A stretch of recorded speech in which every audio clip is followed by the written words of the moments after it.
정부가 최근 수도권 등 일부 지역을 중심으로 과열 조짐을 보이는 부동산 시장을 안정시키기 위해서 추가 대책을 내놨습니다.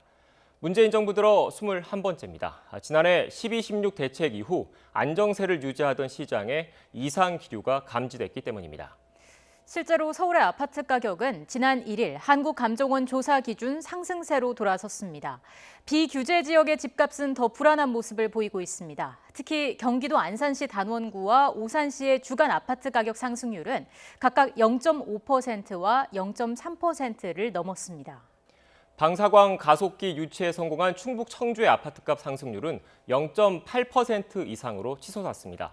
서울 전역과 과천 등이 투기 과열 지구 등으로 묶여있는 상황에서 규제를 피해 투기 수요가 몰린 겁니다. 이른바 풍선 효과입니다. 전세를 끼고 집을 사는 갭 투자도 꾸준히 늘고 있습니다. 올해 1월 48%대였던 서울의 갭 투자 비중은 지난달 절반을 넘었는데 강남 4구만 놓고 보면 70% 이상입니다.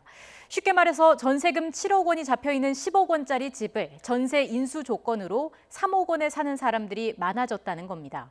집값이 오를수록 적은 돈으로 집을 산 사람이 얻는 매매 차익은 커지는 구조입니다. 그럼 왜 이런 현상이 벌어지는 걸까요? 결론부터 얘기하면 시중에 많이 풀린 돈과 낮은 금리를 주요 원인으로 꼽을 수 있습니다. 현금과 보통 예금처럼 즉시 현금화할 수 있는 돈을 협의통화, 그러니까 M1이라고 하는데요. 지난 4월 기준 1,000조 원이 넘습니다. 여기에다 상대적으로 현금화가 쉬운 만기 2년 미만의 예금과 적금 등을 더한 광의통화, M2는 3,000조 원에 달합니다. 우리나라 1년 예산이 500조 원인 걸 감안할 때 얼마나 많은 돈이 시중에 풀려 있는지 알 수 있습니다. 그런데 금리는 역대 최저 수준을 기록하고 있습니다. 코로나발 경제 충격을 줄이기 위해 한국은행의 기준금리가 0.5%까지 내려갔기 때문입니다. 1년 만기 정기예금의 경우 연 1% 이자를 받는 것도 쉽지 않습니다.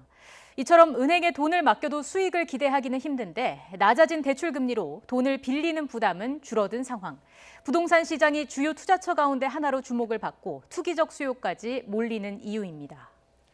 네, 이런 상황을 잘 알고 있는 정부, 그래서 오늘 부동산 대책의 핵심은 돈줄 조이기에 맞춰졌습니다. 그럼 취재기자 연결해서 자세한 내용 알아보겠습니다. 앞서 전해드린 대로 정부가 오늘 오전 추가 부동산 대책을 내놨습니다. 우선 부동산 규제 지역을 수도권 대부분과 대전, 청주 등지로 확대했습니다. 또 전세를 끼고 집을 산 뒤 시세 차익을 거두는 이른바 투기성 갭 투자를 차단하고 법인의 주택 구매에 대한 세제와 대출 규제를 강화하기로 했습니다. 최근 또다시 과열되고 있는 서울과 수도권, 심지어 충청 지역까지 확산하는 풍선 효과를 근절하겠다는 겁니다. 취재기자 연결해 보겠습니다. 김현우 기자. 네, 경제부입니다. 네, 우선 최근 부동산 거래가 과열된 지역에 대해서 규제 지역 범위가 확대됐죠. 네, 그렇습니다. 정부가 오늘 오전 10시 이번 정부 들어 21번째 부동산 대책을 발표했습니다. 지난 2018년 9.13 대책과 지난해 12.16 정책 발표 이후 서울과 수도권 주택시장이 안정세를 이어갔습니다.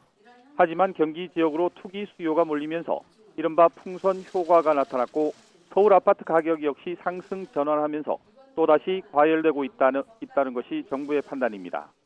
정부는 추가 대책의 정책 목표를 투기 수요 유입 차단과 실수요자 보호라고 강조했습니다. 이에 따라 최근 아파트 가격이 급등세를 보인 경기 대부분 지역과 인천, 대전, 청주 지역을 조정 대상 지역과 투기 과열 지구로 추가 지정했습니다. 이로써 최근 가격이 급등했던 지역은 매수세가 주춤하고 거래 위축이 불가피할 것으로 전망됩니다. 네, 이번 대책에서 관심을 끄는 내용 가운데 하나가 전세를 끼고 집을 사는 갭 투자 근절 대책입니다. 어떤 내용이 나왔습니까? 네, 갭 투자 방지 대책의 핵심은 이렇습니다. 전세 대출을 받은 후 투기 지역이나 투기 과열 지구에서 시가 3억 원이 넘는 주택을 사면 즉시 대출을 회수하기로 했습니다. 기존 갭 투자 규제는 9억 원 초과 아파트를 기준으로 뒀는데요. 이를 3억 원으로 강화한 겁니다. 정부는 수차례 내놓은 부동산 대책에도 불구하고 집값이 또다시 요동치는 것이 갭 투자 때문이라고 판단했습니다. 결국 실수요자의 실거주를 위한 전세 대출을 엄격하게 관리하겠다는 취지입니다. 주택담보대출 요건도 강화하기로 했는데요.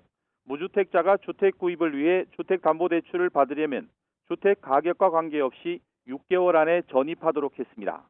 이런 내용은 다음 달부터 시장에 적용됩니다.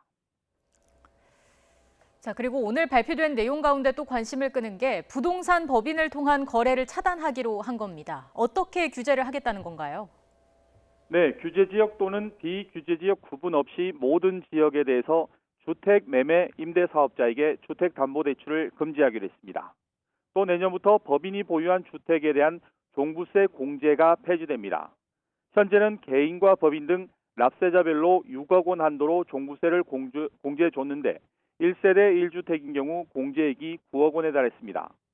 이 때문에 다주택자가 법인을 활용해 종부세 공제액을 늘리는 것이 가능한 구조였는데 이를 악용하지 못하도록 법인 소유 주택에 대한 종부세 공제를 아예 없애기로 한 겁니다. 또 내년 6월부터는 법인 소유 주택에 대해 종합부동산세를 부과할 때 최고 세율인 3에서 4%가 적용됩니다.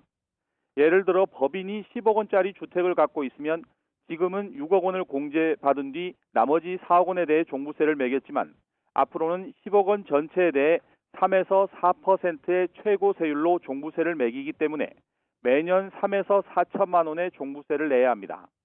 특히 법인이 소유한 주택을 처분할 때 기본 법인 세율에 더해 추가로 적용하는 법인 세율을 현행 10%에서 20%로 올리기로 했습니다.